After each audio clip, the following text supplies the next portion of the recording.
No, smo v podzemni železnici, kjer lahko vidite kar nekaj potnikov, ki se seveda uradno pripravljajo za odhod. In sicer bo prišel v to postajo čez 2 minuti podzemni vlak.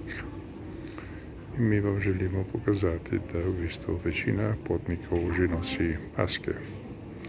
Treba je pa vedeti, da jih morate nositi maske, saj je kazen 50 evrov.